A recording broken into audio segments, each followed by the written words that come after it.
This is the Killer Innovations Podcast with Phil McKinney. Keep in mind that the information and opinions expressed in this podcast are Phil's, and Phil's alone, and they don't necessarily reflect those of his past, current, or future employers.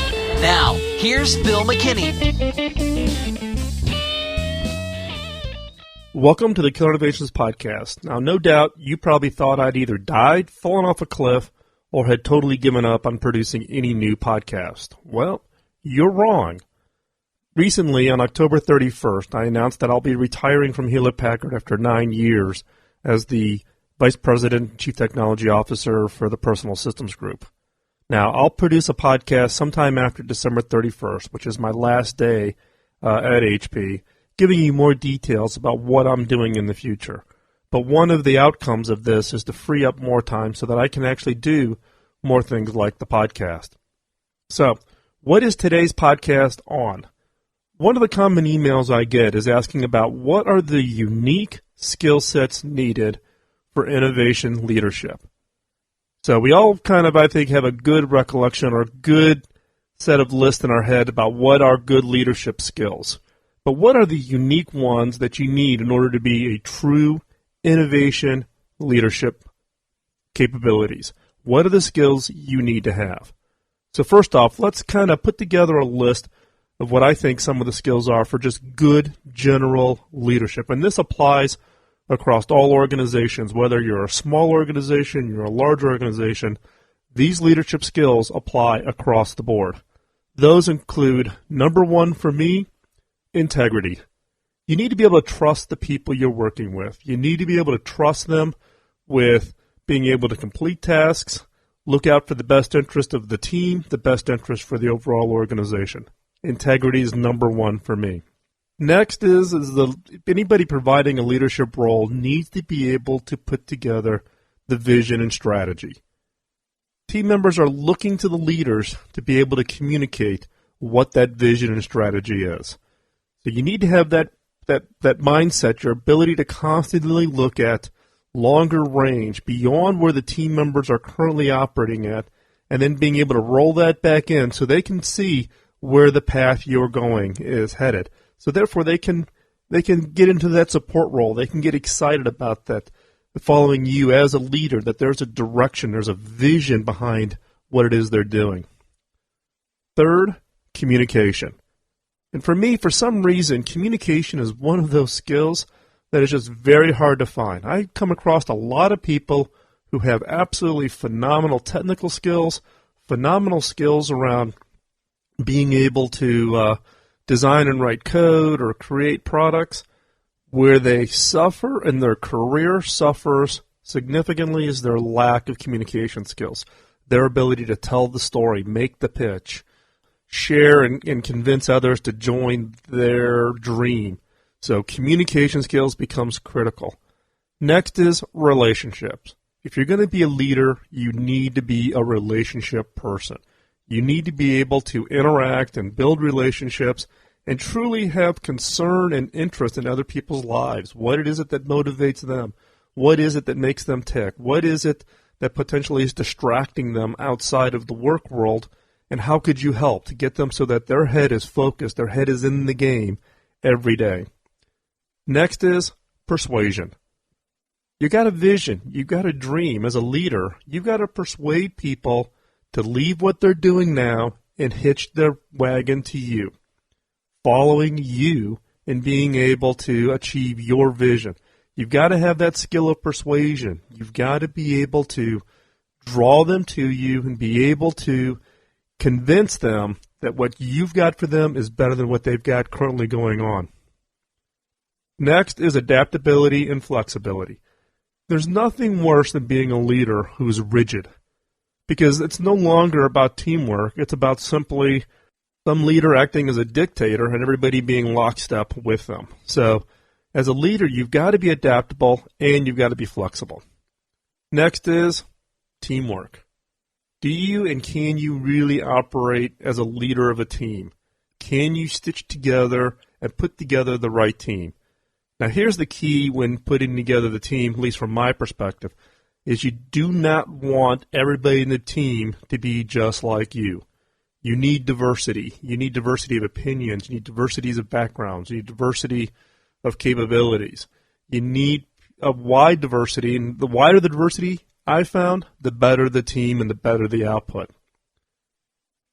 Now, if you're going to be a leader, the next one is you need to be able to coach and develop your team. Don't look for people who are already at the high end of their careers. Find those young and upcoming people within your organization, or go hire them from the universities, or bringing in interns. But if you do that, you need to be able and be willing to coach them and develop them. Just don't drop them into the deep end of the pool and watch them flounder. Work with them. Help them really develop that skill set. The benefit of this is the fact that you get to provide them with the development and the skills they need, and you're not unteaching bad skills that they've learned someplace else. Next, decision making. For some reason, leaders lack, really, I would call, the guts to make the call. What you get paid the salary for. Sitting around and doing voting and trying to drive consensus is just simply a cop-out. You're the leader. Make the call. If you're going to take a leadership role, you've got to get comfortable making the call and recognizing that, guess what? Some of the calls you make may be wrong. You may be totally off the mark. And that's okay. If you're wrong, catch it early, change and adjust, and move on. But you've got to make the call. Sitting around and not making the call just hurts the organization and hurts any progress you can have. And then last, and this is probably the one skill that I probably struggle with, is planning and organizing. You know, I'm kind of that idea guy. I can go out and I can come up with the great ideas and motivate teams and get out there and really communicate the message. Sitting at my desk and doing the meticulous planning and doing the meticulous organizing in order to make it happen is not a skill that I really have in my quiver. So what do? I hire people that work on my team who do that very, very well. So this basic list that we just went through was the leadership skills, just the base leadership skills that everybody needs in order to be a successful leader within the organization. And that doesn't matter whether you're the leader of the shipping department or you're the leader of a large organization. So what's different? What skills do you need differently to truly be an innovation leader, to have that innovation leadership skills that are critical to really drive the innovation agenda within an organization? Couple things. Innovation leadership means taking risks. In a lot of leadership roles, it's about avoiding risks. Don't take risks. Don't make sure there's no downside. Make sure there's only upside. And so a lot of core leadership skills are built around, or leadership decision-making processes around, reducing or eliminating risks. In the case of innovation leadership, it means taking the risks. You have to take the risks.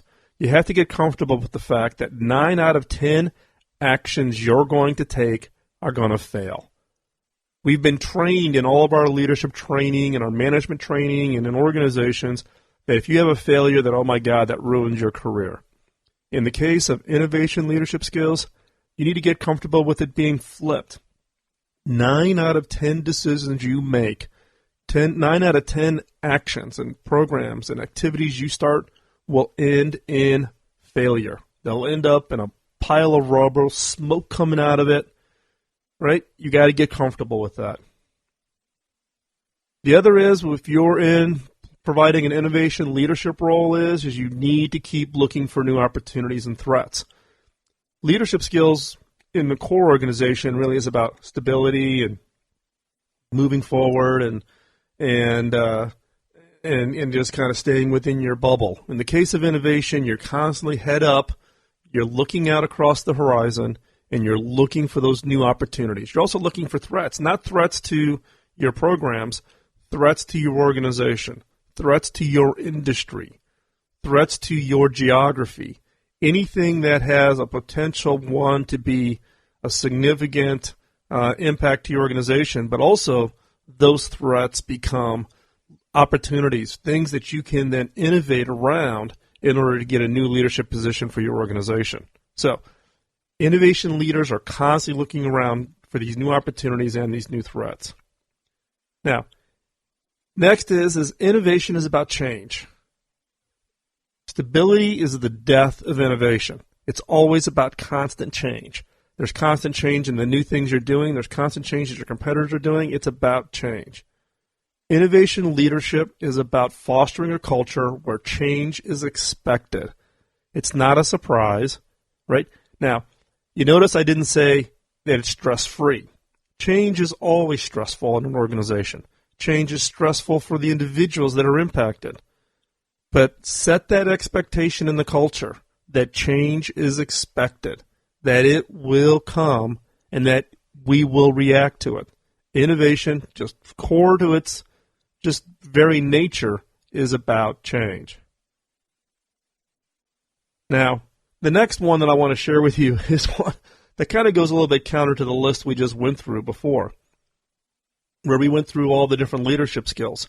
Now, this one, don't rest on the traditional management and leadership techniques, right? We tend to like to get comfortable with a set of process and a set of rules, and this is the way it always operates, right? In the case of innovation, every situation is different, right? If you're innovating, you're creating something new, and by nature, then you have to create everything around it as new, whether that be processes or techniques. You have to go invent everything around it. And once you get that one program done and you go off and do the next program, guess what? You're doing it again. This includes management and leadership techniques. You need to find and invent, literally, the way you manage and the way you do leadership. You can't sit back and just use the textbook methods. I've just found that those don't work. And every program, every project, every team requires its own little tweaks and changes to the leadership techniques in order to make that team successful. Now next, innovators by nature are optimists, or you at least should be an optimist. If you're a pessimist, you probably shouldn't be in the innovation game. Innovation is about being an optimist. If you are an optimist, then show it in your leadership style. Don't be the doom and gloom person walking around going, oh my God, the sky's falling. You need to be the motivator. You need to be the optimist. You need to convince and convey both to the team members and to the executive leadership team an optimistic view of the future, where things are going, where things are going to go. Now, you can't be kind of, it's always sunny and rose-colored glasses. You've got to have a realistic view. But by nature, innovation is about progress. Innovation is about winning. Innovation is about achievement.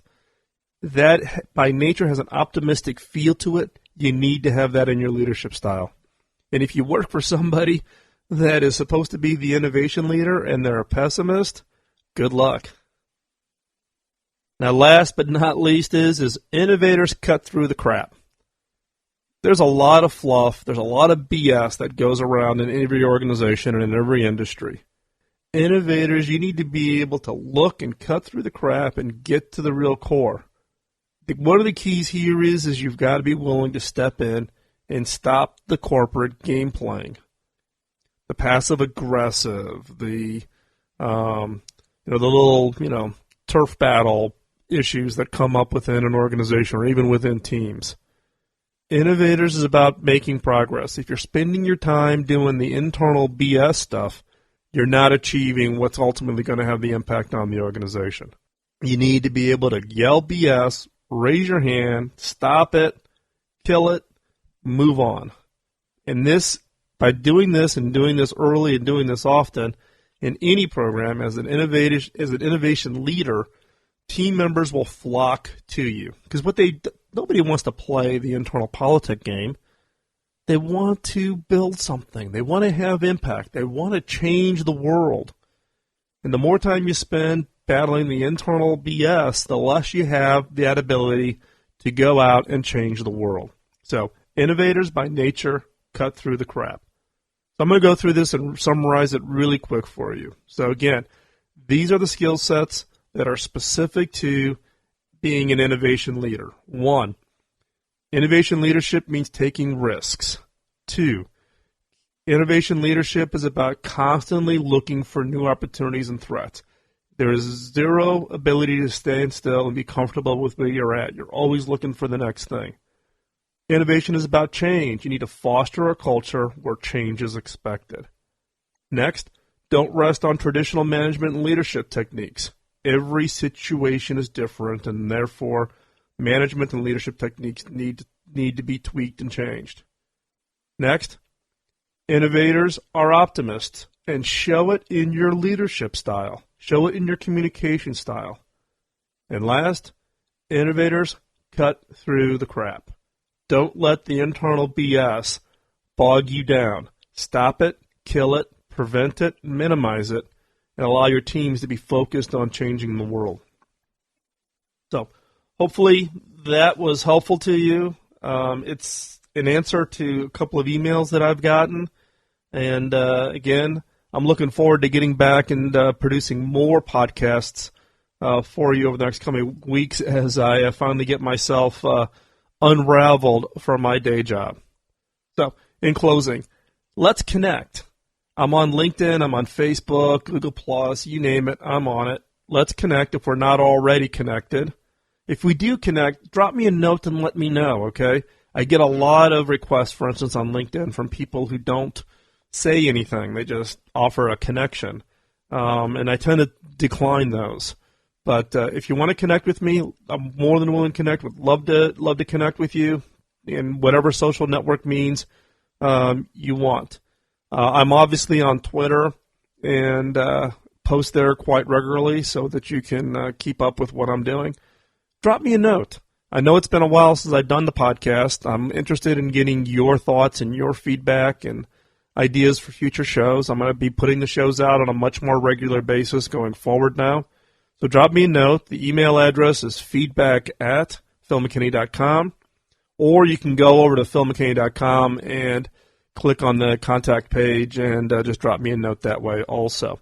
If you haven't been over, the philmckinney.com site has gone through a pretty massive redesign to make the content easier to find. It's got a whole new graphic look for it. I contracted with a small but a very, very creative firm here in Silicon Valley called Pure Matter, and they've led the redesign of the site. It launched, I'm going to say, like the third week of October. So if you haven't been over there to look at it, stop by. Now, if you haven't heard, and I would be surprised if you haven't heard, but my first book, Beyond the Obvious, will hit store shelves on February 7th. So for those of you who've been regular listeners of the podcast over the last 6+ years, and have been constantly asking me about when the book is coming out, the book is done, coming out February 7th. It's being published by Hyperion. It will come out in hardback. It'll be available worldwide in English, and there'll be other language translations coming following that, and I'll have an update on that soon. Most of the book is dedicated to the killer questions, and in fact, the title of the book is Beyond the Obvious, Killer Questions That Spark Game-Changing Innovation. So more than half of the book is dedicated to the killer questions, and for each question, there's stories and examples, etc. There's a chapter in the book that covers exactly how to run a Killer Innovations workshop. There's a chapter on the corporate antibodies.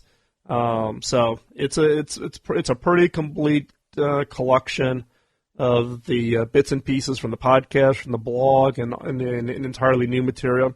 And in fact, I would probably say roughly about half of the questions in the book have not been yet covered in the podcast or on the blog site. So I would say I'd probably say about half of the questions have never been covered. So I would encourage you to go over. There's more information about the book. The best way is to go over to beyondtheobvious.com, and that's the landing page. There'll be a new site that goes on to that URL as we get closer to the book launch, but you can go there now and see information, and you can actually pre-order the book. There will be both print versions and digital versions and audio versions, all the things that you would normally associate with the book publishing industry these days.